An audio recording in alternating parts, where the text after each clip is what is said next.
Hey guys, I'm Barry. I apologize, it's been a few weeks since I put out a video. I have been incredibly busy with my regular day job. Had some pretty big projects I had to finish up. The hoarder house that I've been working on, I know a lot of you have been following that. It is on hold for right now. Hopefully in the next few weeks I can get back to it. The biggest thing that happened is I got notified from the folks down in Johnson City, Tennessee, where I had put that large sculpture, that the chains up on the top, all those little top pieces that I had made were rusting.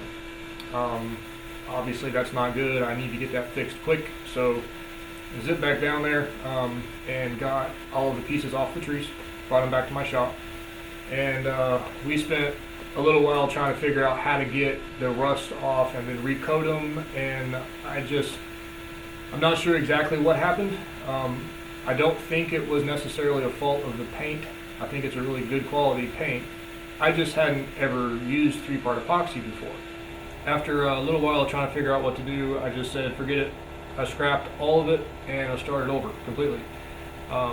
So I got a whole bunch of new rear bike wheels donated from a fella downtown. I appreciate that if you're watching. That was awesome. And I got a bunch of 1/4-inch solid steel and bent all the steel into cool shapes with my pipe bender, got it all welded back together. Another problem that I was having was water getting into the tops of the hubs, because they're vertical and water's getting in where the bearings are.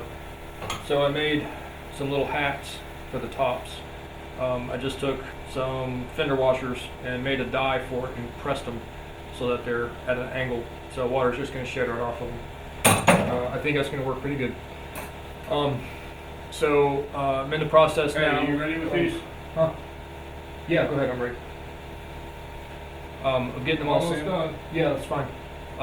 Getting them sandblasted. And I'm actually going to be blasting all of the pieces, not just those. The entire thing, every single face of all of the pieces of sculpture. That way I know for a fact that all the paint is going to stick well. That way it's got a really good surface to stick to. So that's where I'm at with it. Again, I apologize for the delay. I just wanted to make sure you guys knew what was going on. But before I do anything else, I've got to clean up my shop. Too messy, can't stand it. Alright, here we go.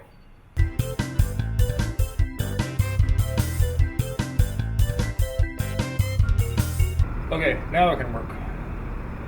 So after all the pieces were made, I carefully put acetone down in the hubs to make sure there was no residual grease or oil. And then Nikki came over and helped me get them all completely cleaned. Then I rinsed them off and blew them off with air. I was trying to figure out how to not get paint inside the hubs where the bearing ways are.